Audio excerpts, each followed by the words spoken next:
It's March, which means it's time to update our daily temperature stitch along with all of February's temperatures. Let's dive in.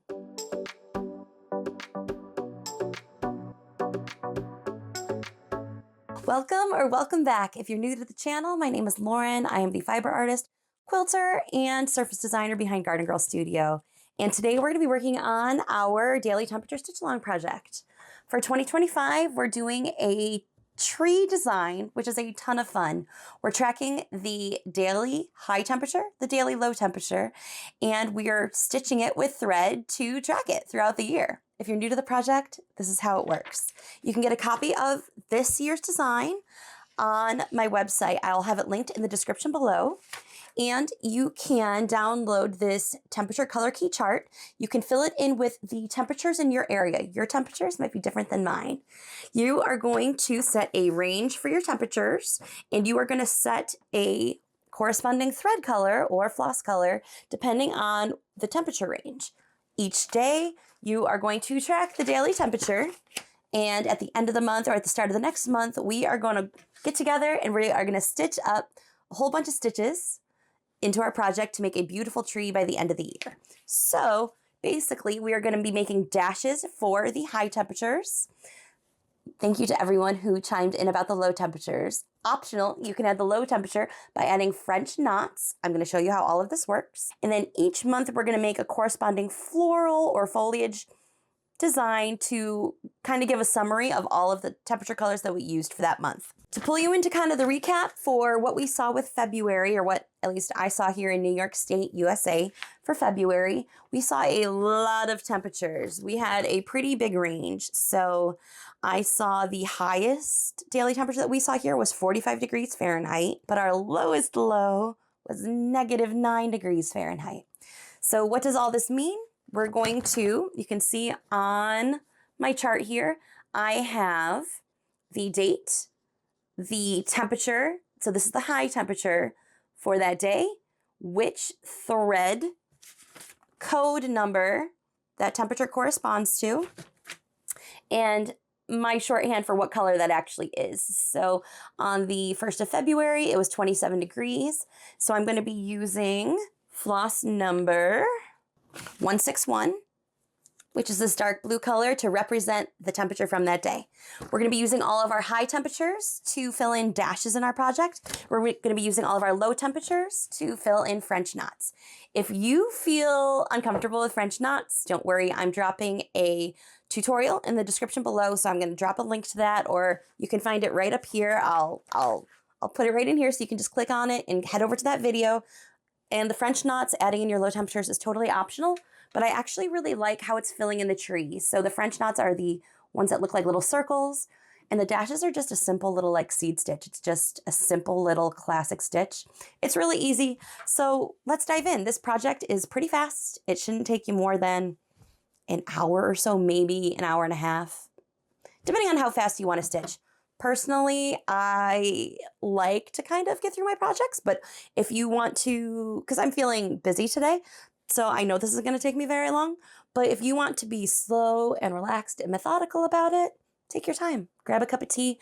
I always encourage grabbing a cup of coffee, a cup of tea, a cup of hot cocoa, something cozy. This is meant to be relaxing.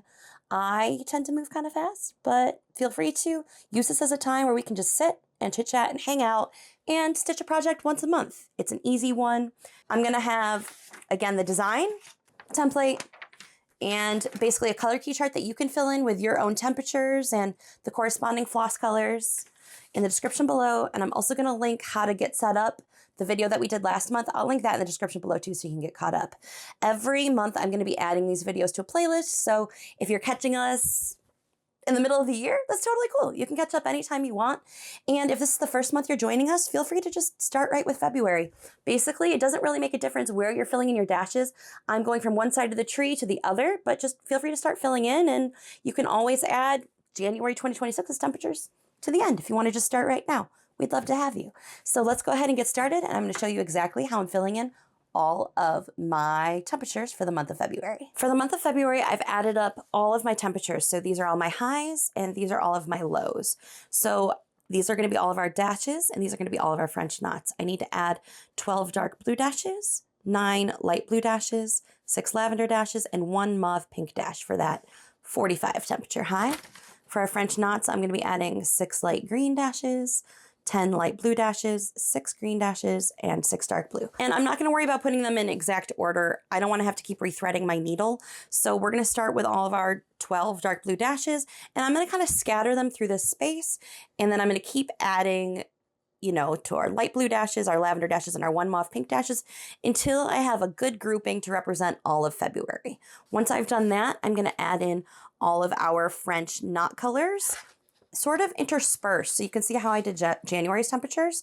They're kind of mixed in between the dashes just to make a nice full space to represent that entire month. So let's go ahead and dive in with that. For our dashes, we're using all 6 strands of our DMC floss. And for our French knots, I used 3 strands.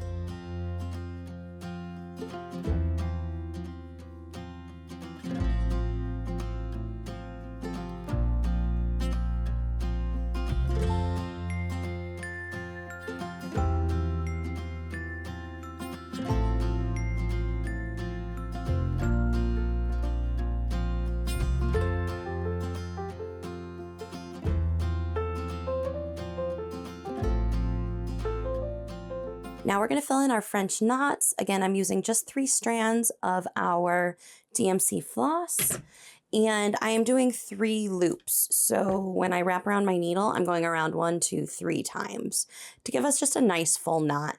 If you are new to French knots, again, I am leaving a tutorial in the description below, and I am just filling in my colors between our dashes for this month.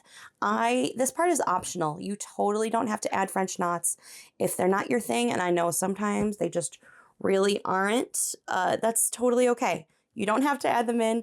You can skip on ahead to start filling in the tree trunk, which we'll be doing in just a couple minutes here.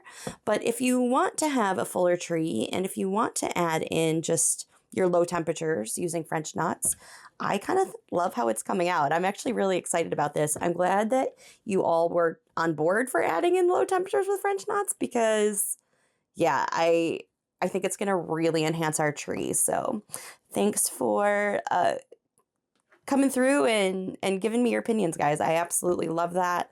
If you have any other ideas for our project, drop them in the comments below. I would totally love to hear from you. I'm going to go ahead and fill in our other 3 colors, and then we are going to start working on the trunk of the tree. Next, we need to fill in the trunk line of our tree.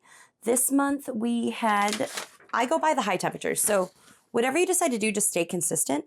But we had the most dark blue dashes, which means the majority of our temperatures fell within our dark blue color range. So in this case, between 25 and 34 degrees, which is part of our dark blue color. So most of our temperatures fell in this range. So we're going to be using dark blue to stitch in this trunk line. I'm going to be using a whipped back stitch. You can use any kind of stitch you like. I like the whipped back stitch because I think it gives a nice smooth curved line. If you're not familiar with the whipped back stitch, I will link that tutorial in the description below as well. I'm going to be using 2 strands of my dark blue floss. We're going to be stitching down with a back stitch, and then we're going to be whipping it on the way back up.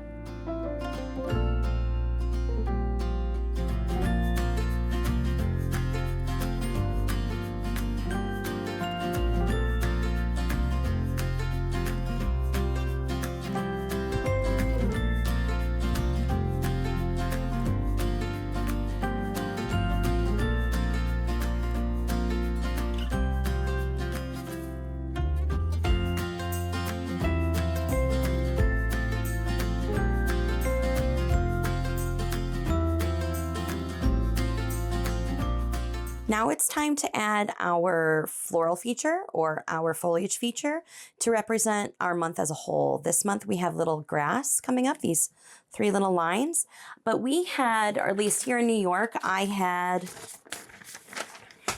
4 different colors. So if you have 3, this is perfect. Just do each one a different color. Personally, what I'm going to do is, and feel free to make this project your own, because I have 4 colors, I'm just going to add another little line right here.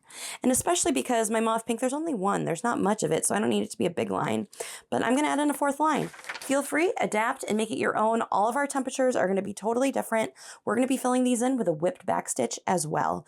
And again, I'm going to be doing probably 2 strands because these are really fine lines. And when we backstitch, it adds 2 strands, and then when we whip it, it adds another 2 strands for 4 strands total. And again, I'm doing a whip backstitch because it's my favorite, but feel free to do a split stitch. You can do any kind of line stitch here. In fact, if you just wanted to do one long straight stitch, that's totally okay too. It's totally up to you. The whipped backstitch is my favorite, but this is your project, so feel free to make it your own.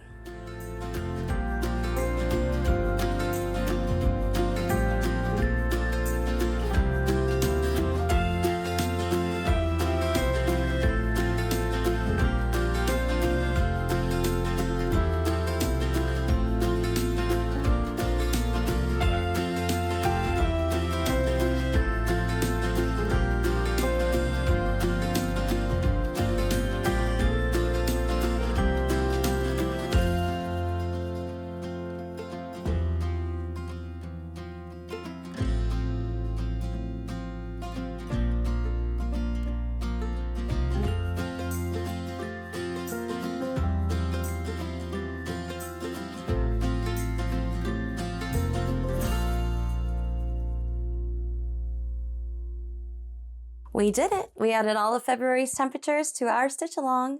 I love how it's coming out. I think that's so cool. I can't wait till March when we're adding in even more temperatures and even more colors. We can already start to see some of like the lavenders and pinks working in there. We're gonna have a cute little garden under our tree. I just think all in all, it's gonna come out looking really great. I'm glad that you were here, friends. Let me know how you're doing with your project. If you have any questions, drop them in the comments below. Keep in mind, I'll be dropping our monthly update the first weekend, the first Sunday of each month, so that we can get caught up from the previous month's temperatures. So if you are loving this project, if you want to follow along, be sure to hit that subscribe button so you get notified when I drop a new video. Every Sunday, I'm dropping small business vlogs, day in the life vlogs. We just started a new segment called Garden Dad, where my dad's going to be hopping in to give us gardening tips. So if you love cozy hobbies, if you like to see small business life, I'd love to have you along for the ride. So hit that subscribe button. Be sure to hit that like button if you're enjoying this project so that other crafters can find this project too and find a project that they might enjoy joining us with. So I am so glad that you are all here. I hope you have a fabulous, fabulous week, friends. So until next time, happy stitching.